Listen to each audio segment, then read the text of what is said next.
नमस्ते दोस्तों, pharma notes की इस वीडियो लेक्चर में आप सबों का स्वागत है। आज के इस लेक्चर में हम जो भी ट्रिकी क्वेश्चंस है जो एग्ज़ाम में पूछे जाने की बहुत ही आशंका है, उस टाइप के क्वेश्चंस को डिस्कस करेंगे। तो चलिए सेशन को स्टार्ट कर देते हैं।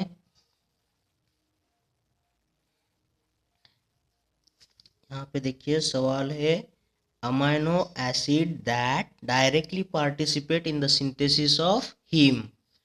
तो हमें हीम के सिंथेसिस में कौन सा अमाइनो एसिड डायरेक्टली पार्टिसिपेट होता है वो बताना है। ऑप्शन है ट्रिप्टोफन, ग्लाइसिन, आस्पार्टेट या फिर मेथियोनिन। तो इसका सही जवाब होगा ग्लाइसिन जो है ना, वो हीम के सिंथेसिस में पार्टिसिपेट करता है। ठीक है, ऐसे सवाल एग्जाम में आते हैं दोस्तों, तो आपको इसे याद रखना है। फिर देखना आगे, the patients of sickle cell anaemia are resistant to. Option है मलेरिया, फिलारिया, ट्रिपैनोसोमियासिस और फिर डायबिटीज। तो इसका सही जवाब क्या होगा? देखो, इसका सही जवाब होता है मलेरिया। सिकल सेल एनीमिया में जो भी इरिथ्रोसाइट्स होते हैं ना, उसकी लाइफ कम हो जाती है।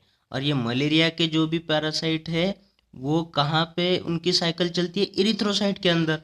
जब इरिथ्रोसाइट का ही लाइफ स्पैन कम हो जाएगा सिकल सेल एनीमिया में, तो मलेरिया उस पेशेंट को कहाँ से होगा? नहीं हो पाएगा। ठीक है, तो सिकल सेल एनीमिया के जो भी पेशेंट है उनको मलेरिया नहीं होता, वो रेजिस्टेंट होते हैं मलेरिया के लिए। चलिए आगे चलते हैं। Elevated serum bilirubin concentration causes. देखो, ये तो बहुत आसान सवाल है। इसके ऑप्शन देख लो, सिकल सेल एनीमिया होगा, थैलेसीमिया से रिलेटेड होगा, या फिर जॉन्डिस होगा, या फिर सिस्टिक फाइब्रोसिस होगा। देखो, सीरम में बिलीरुबिन जब बढ़ता है ना, तो क्या होगा? पीलापन आएगा ना। बिलीरुबिन से क्या आएगा? पीलापन आएगा। पीलापन किस में आता है यहाँ पे? तो ये आता है जॉन्डिस में। तो इसका जवाब होगा जॉन्डिस। देखो, नियोनेटल के केस में भी जब अगर जॉन्डिस होना बच्चे को, तो उसको रखा जाता है फोटोथेरापी के अंदर। फोटोथेरापी का जो भी मशीन आता है उसके अंदर, तो उसमें क्या होता है, सनलाइट तो नहीं होता है पर ब्लू कलर की लाइट होती है, और वो ब्लू कलर की लाइट से उसको होने वाले जॉन्डिस में जो भी बिलीरुबिन बड़ा है कॉन्सेंट्रेशन, उसको कम किया जाता है। और नॉर्मल लेवल क्या होगा इस सीरम बिलीरुबिन का? तो लेस देन 1 mg पर DL होता है। नॉर्मल लेवल होता है ये। इससे ज़्यादा अगर बढ़ जाए तो वो जॉन्डिस कहलाता है। ठीक है, आगे चलते हैं। The immunoglobulin present in most abundant quantity. तो इम्यून नीचे दिए गए में से कौन सा इम्यूनोग्लोबिन मोस्ट अबंडेंट क्वांटिटी में होता है? ऑप्शन है immunoglobulin E, immunoglobulin G, immunoglobulin D, या फिर इम्यूनोग्लोबुलिन ए। मोस्ट अबंडेंट, तो इसका सही जवाब होगा इम्यूनोग्लोबुलिन जी। अब याद कैसे रखोगे? देखो, जी फॉर गोट होता है ना, और गोट कैसे होते हैं? एक झुंड में होते हैं। ठीक है, ये गोट एक साथ ही होते हैं ना, बहुत सारे। तो ये क्या हो गया? गोट गोट, बहुत सारे गोट हो गए, तो ये क्या हो गया? मोस्ट अबंडेंट इन क्वांटिटी हो गए। तो जी से याद रखो गोट, और गोट कैसा होता है? Most abundant. आगे देखना है, name the immunoglobulin involve in body allergic reaction. देखो, बॉडी एलर्जिक रिएक्शन ये तो सभी को पता होगा। ऑप्शन देख लो, immunoglobulin E, immunoglobulin G, immunoglobulin D, या फिर इम्यूनोग्लोबुलिन ए। तो देखो, ये एलर्जिक रिएक्शन है ना, तो इसका सही जवाब होता है इम्यूनोग्लोबुलिन ई। तो इससे आप याद रख लो, एलर्जी, एलर्जी का जो भी रिदमिक है ना, वो ई के साथ होता है। ई को आप एनर्जी पढ़ लेना, एनर्जी एलर्जी, एनर्जी एलर्जी। तो इम्यूनोग्लोबुलिन ई जो है वो एलर्जिक रिएक्शन से कनेक्ट कर लेना। ठीक है, आगे चलते हैं। देखो मैच द फॉलोइंग लिखा है, तो बस यहाँ से हमें कुछ एक्स्ट्रा पॉइंट्स कलेक्ट करना है। देख लो, mainly responsible for the humoral immunity, तो ये जो भी दिया है और इसके आगे दिया है इम्यूनोग्लोबुलिन्स, तो आपको सही बताना है कि mainly responsible for humoral immunity को कौन रिस्पॉन्सिबल होता है। ठीक है, तो मैंने तो इसके आंसर सामने ही लिख दिए हैं, बस आपको याद कर लेना है। ठीक है, अब देखो ये इम्यूनोग्लोबुलिन जी है ना, ये गोट है, तो हमें गोट के साथ में ह्यूमरल इम्यूनिटी को कनेक्ट कर देना है कि गोट को क्या है, ह्यूमरल इम्यूनिटी होती है। नेक्स्ट चलो, first line defence for humoral immunity, देखो ह्यूमरल इम्यूनिटी पर ही है पर फर्स्ट लाइन डिफेंस पूछा है, तो ठीक है ना, तो इसका जवाब क्या होगा, इम्यूनोग्लोबुलिन यम। यम से याद रखना ना मिलिट्री, और मिलिट्री क्या होती है, हमारा डिफेंस है ना, मिलिट्री क्या होता है, फर्स्ट लाइन डिफेंस होता है किसी भी कंट्री का, तो ये याद हो जाएगा आपको कि आईजीएम जो है वो डिफेंस फॉर ह्यूमरल इम्यूनिटी है। ये आगे देखो, protect the body surface, body surface को प्रोटेक्ट करने के लिए कौन सा इम्यूनोग्लोबिन होगा, तो इसका जवाब है आईजीए।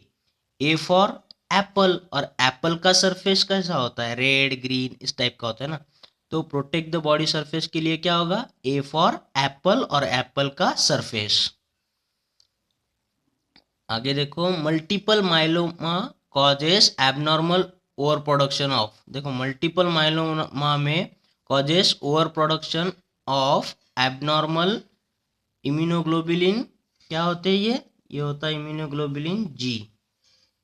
ठीक है, जी फॉर गोट, और ये देखो यहाँ पे माइलोमा लिखा है ना, तो इसको मिलो ना पढ़ो, मल्टीपल मिलोना, मल्टीपल मिलोना कौन मिलते हैं एक साथ, मल्टीपल तो गोट मिलते हैं, तो इस तरह से इसे याद रख लेना। देखो ये क्या है, ये multiple myeloma causes over production of abnormal IgG.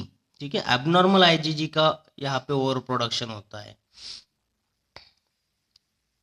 Next question है, विच of the following is good cholesterol, देखो ये सवाल एग्जाम में आ सकता है, बहुत सही सवाल है ये, तो इसके ऑप्शन देख लो, VLDL very low density lipoprotein, या फिर HDL हाई डेंसिटी लाइपोप्रोटीन, या फिर LDL लो डेंसिटी लाइपोप्रोटीन, या फिर ऑल ऑफ दीज। तो ये जो गुड कोलेस्टेरॉल होता है वो क्या होता है, तो ये होता है HDL।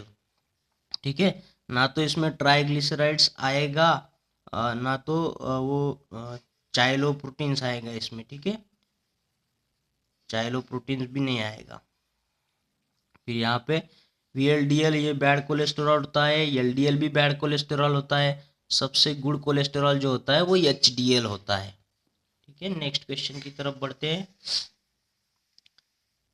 ठीक है, अगर आपको ऐसे क्वेश्चंस अच्छे लग रहे हो पढ़ाई करने के लिए तो प्लीज़ मुझे कमेंट बॉक्स में ज़रूर बता देना, क्योंकि कमेंट देखकर ही हम वीडियो को बनाते हैं। ठीक है, ताकि ज़्यादा से ज़्यादा लोगों को इसका फ़ायदा हो। आगे देखो, क्रिसमस डिसीज इज, ऑप्शन है hepatitis A, hepatitis B, haemophilia A, haemophilia B. तो ये क्रिसमस डिसीज किसे बोलते हैं, तो क्रिसमस डिसीज बोलते हैं हीमोफीलिया बी को। अब इसे याद कैसे रखोगे, देखो बी है, बी को बिफोर बोलना, और ये क्रिसमस को क्रिस्ट बोलना, before Christ, feel, feel before Christ. ठीक है, अब तो बोलते हैं ना, जो भी साल बोलेंगे तो पुराना साल होता है तो उसके आगे BC लिखते हैं ना, BC का मतलब क्या होता है, बिफोर क्रिस्ट। ठीक है, क्रिस्ट बॉर्न होने के पहले की बात होती है तो BC बोलते हैं, तो ये बी से याद रख लेना बिफोर, क्रिसमस से याद रख लेना क्रिस्ट, तो बिफोर क्रिस्ट को। अच्छा, और ये हिपेटाइटिस के साथ में इसको कंफ्यूज मत कर लेना, ये हीमोफीलिया है, इसको फील बोलना है, फील बिफोर क्रिस्ट। देखो सवाल के जवाब तो पता है, पर जब भी ऑप्शन अगर ट्रिकी बन जाते हैं तो हम सवाल का जवाब को भी लेकर कंफ्यूज हो जाते हैं। आगे देखो, which of the following are और is abnormalities in blood clotting, blood clotting से रिलेटेड कौन सी एबनॉर्मेलिटी है, ऑप्शन है haemophilia, Christmas disease, von Willebrand's disease, या फिर ऑल ऑफ दिस। तो हमें पता है जो हीमोफीलिया है वो भी ब्लड क्लॉटिंग से है। क्रिसमस डिसीज जो है वो भी हीमोफीलिया को ही बोलते हैं, हीमोफीलिया बी। और फिर ओनविले ब्रांड्स डिसीज है, ये भी ब्लड क्लॉटिंग से रिलेटेड है, इसे याद रख लेना। और ऑप्शन है ऑल ऑफ दीज, तो सही जवाब होगा ऑल ऑफ दीज। नेक्स्ट चलो, यहाँ पे देखो question, emphysema is the abnormal distension of. तो ऐसे भी आसान भी होते हैं, पर जिनको पता नहीं है उनके लिए ये काफ़ी डिफिकल्ट सवाल हो जाता है और 1 मार्क चला जाता है। तो ऑप्शन देखो इसके, लंग्स का डिस्टेंशन होगा, किडनी का होगा, या फिर पैनक्रियास का होगा, या लीवर का होगा। एम्फाइसेमा किससे रिलेटेड है? तो एम्फाइसेमा रिलेटेड होता है, it is abnormal distension of lungs. ठीक है, नाम से ही थोड़ा लगता है ना, एम्फाइसेमा, फाइसेमा से फेफड़े, फेफड़े से लंग्स। अब यहाँ देखो दोस्तों, ये काफ़ी इंपॉर्टेंट है, ये सारे डिसीज को आपको अच्छे से याद कर लेना है। तो इस पर अभी ईएसआईसी का एग्जाम हुआ था, वो इस डिसीज पर क्वेश्चन बना लिया था उन्होंने। ठीक है, तो हम बाकी के भी डिसीज यहाँ पे कवर कर लेंगे। तो देखो यहाँ पे क्या बोलता है, नीमन पिक डिसीज। इसमें क्या होता है ना, ये जो स्पिंगोमाइलिन्स होता है इनका लेवल बॉडी में बढ़ जाता है। ठीक है, स्पिंगोमाइलिन्स का लेवल बढ़ जाता है, तो उसे क्या बोलना है, नीमन पिक डिसीज। तो याद कैसे रखना है, देखो ये पिक है ना, इसको पिकॉक बोल सकते हो। तो ये पिकॉक क्या करता है, स्प्रिंग सीजन जब आता है तो ये खुश हो जाता है ना। स्प्रिंग सीजन से रिलेटेड कौन है, पिकॉक है। तो नीमन पिक इज रिलेटेड टू स्पिंगोमाइलिन्स। स्पिंगोमाइलिन्स का लेवल बढ़ेगा, क्यों बढ़ेगा, क्योंकि स्पिंगोमाइलिनेज एंजाइम जो होता है उसका लेवल कम होता है, जो एंजाइम होता है उसका लेवल कम होता है, इसके लिए इसका डिग्रेडेशन नहीं होगा और इसका लेवल बढ़ जाएगा। तो इसे याद रख लेना है, स्प्रिंग सीजन पिकॉक से। नेक्स्ट है फार्बस डिसीज। तो ये फार्बस डिसीज क्या होता है, इसमें सीरामाइड का लेवल बढ़ जाता है, सीरामाइड लेवल विल इंक्रीज। तो याद कैसे रखोगे, देखो जो भी फाइबर की चीज़ है वो किससे बनी है, सिरेमिक से बनी है। फाइबर की चीज़ें सिरेमिक से बनी है, और इसमें जो एंजाइम होता है सिरामिडेज करके वो डिक्रीज हो जाता है, इसलिए इसका लेवल बढ़ जाता है। ठीक है, जो भी फाइबर से वो सिरामिक से बने हैं। नेक्स्ट है गॉचर्स डिसीज। तो देखो गॉचर्स डिसीज में किसका लेवल बढ़ेगा, ग्लूकोसेरेब्रोसाइड का। ग्लूकोसेरेब्रोसाइड, देखो नाम में ही है गॉचर्स ग्लूकोसेरेब्रोसाइड। ठीक है, देखिए जी है, यू है, फिर सी है, तो फिर आर है, तो ग्लूकोसेरेब्रोसाइड गॉचर्स डिसीज। ठीक है, नाम के साथ ही याद रख लेना, इसका लेवल बढ़ जाएगा। तो एंजाइम जो होता है ग्लूकोसिडेज उसको कम कर देता हो जाएगा, तो इसका लेवल बढ़ जाता है। नेक्स्ट है क्रैबेज डिसीज। क्रैबेज डिसीज, ठीक है, इसमें किसका लेवल बढ़ेगा, गैलेक्टोसेरेब्रोसाइड का।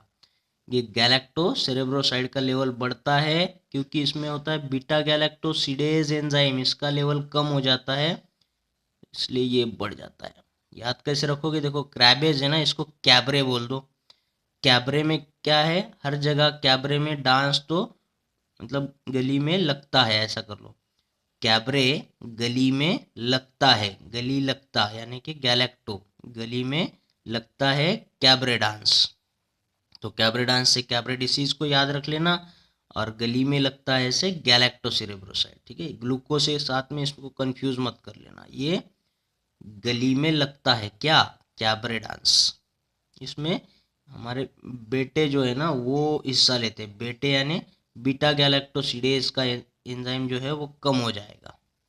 नेक्स्ट है टैसैक्स डिसीज। टैसैक्स डिसीज, इसमें क्या होता है, गैंग्लियोसाइड का लेवल बढ़ जाता है। क्यों बढ़ेगा, तो हेक्सो सैमिनिडेज लेवल कम हो जाता है, ये एंजाइम कम होगा इसलिए ये बढ़ेगा। तो इसे याद कैसे रखना है, देखो यहाँ पे सैच है ना, और ये टे है, सचिन बोलना है इसको, और इस टे को तेंदुलकर बोलना। सचिन तेंदुलकर के साथ में कौन खेलता था क्रिकेट, गांगुली। ठीक है, एक गांगुली बन गया, गांगुली खेलता था सचिन तेंदुलकर के साथ में, मतलब वो कभी कभी सामने भी आ जाते थे एक दूसरे के, देखो सामने है ना, इसमें एक दूसरे के सामने आ जाते थे। हेक्सो सामने डेज, तो ये सामने वाला है ना वो डिक्रीज होगा, तो ये गैंग्लियोसाइड बढ़ जाएगा टे सैक्स डिसीज के अंदर। नेक्स्ट डिसीज है फैब्रिज डिसीज। तो ये फाबर्स डिसीज के साथ कंफ्यूज मत कर लेना, ये अलग अलग है।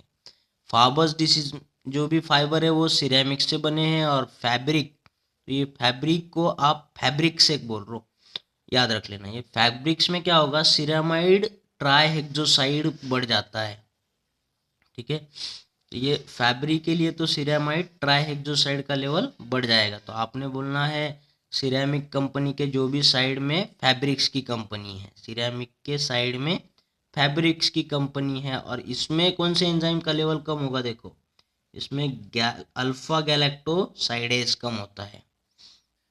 तो जो भी फैब्रिक्स है वो भी गली में लगता है, पर वो अल्फा वाला लगता है, ठीक है, अल्फा लगता है। यहाँ पे बेटा कैप्रिडांस पर जा रहा है, और यहाँ पे गली में लगता है क्या, अल्फा फैब्रिक्स, अल्फा फैब्रिक्स लगता है। ऐसे याद रख लेना कुछ तो करके। नेक्स्ट क्वेश्चन की तरफ अब चलते हैं। यहाँ पे देखो, अल्डोस्टेरोन is an example of, option है ग्लूकोकॉर्टिकॉइड्स, मिनरलोकॉर्टिकॉइड्स, एंड्रोजन्स या फिर इस्ट्रोजन्स। तो इसका सही जवाब क्या होगा, अल्डोस्टेरोन is an example of glucocorticoids होता है। नेक्स्ट चलिए, प्रिकर्सर ऑफ मेलानिन सिंथेसिस। देखो ये क्वेश्चन बना था ESIC में अभी, ठीक है। Precursor of melanin synthesis, option है ट्रिप्टोफैन, हिस्टीडीन, टायरोसिन या फिर अलानिन। तो इसका सही जवाब क्या होगा, ये है टायरोसिन से सिंथेसाइज होता है मिलानिन, ठीक है। मिलानिन को आप टायरोसिन के साथ याद ही रख लेना अच्छे से। मिलन्स टेस्ट होता है ये टायरोसिन के लिए, ठीक है। टायर मिल गया तो वहां से ये देखो यहाँ पे भी मिल है ना, तो मिल गया, मिलानिन को भी याद रख लेना आपने, ये आसान हो जाएगा थोड़ा। नेक्स्ट क्वेश्चन की तरफ बढ़ते हैं अभी।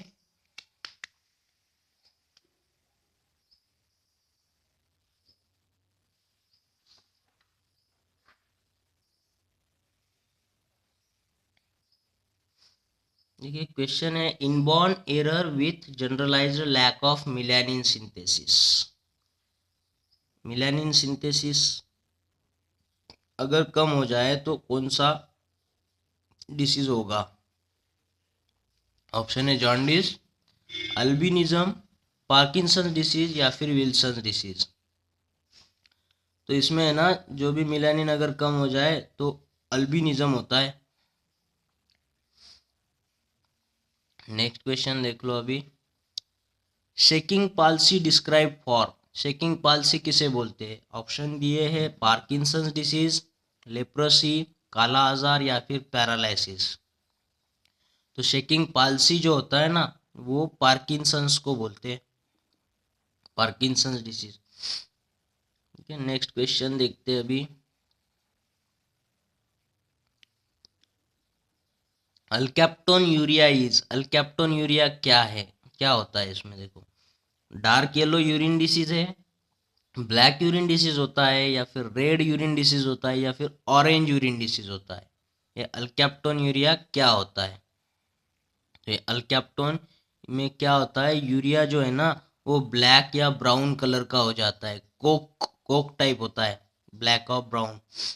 तो कोक यूरिन भी होता है, बोलते हैं इसको कोक यूरिन। तो ये हो जाएगा ब्लैक या ब्राउन कलर का, तो आपका जवाब होगा ब्लैक यूरिन डिसीज बोलते हैं इसको, अल्कैप्टोन यूरिन को, ठीक है। याद रख लेना, ये कोका कोला से रिलेटेड कोक यूरिन आता है इसमें, ब्लैक या फिर ब्राउन कलर का। नेक्स्ट चलते हैं, disorder of tyrosine metabolism are और इज, टायरोसिन मेटाबॉलिज्म में कौन से डिसऑर्डर होंगे। ऑप्शन दिया है फिनिलकीटोन्यूरिया, टायरोसिनेमिया, अल्कैप्टोन्यूरिया या फिर ऑल ऑफ दीज। देखो टायरोसिन के मेटाबॉलिज्म में अगर डिसऑर्डर आए तो ये सभी प्रकार के डिसीज हो सकते हैं, फिनिलकीटोन्यूरिया होगा, टायरोसिनेमिया होगा, अल्कैप्टोन्यूरिया होगा, जो अभी देखा ऊपर अल्बिनिज्म भी होगा। तो इस टाइप के डिसऑर्डर होते हैं, तो इसका जवाब होगा ऑल ऑफ दीज करके। नेक्स्ट चलना है अभी, Richner Hanhart syndrome is related to. Richner Hanhart syndrome किसे बोलते हैं? ऑप्शन दिए टायरोसिनेमिया टाइप 2, अल्बिनिज्म, हाइपोपिगमेंटेशन या फिर पाइबाल्डिज्म।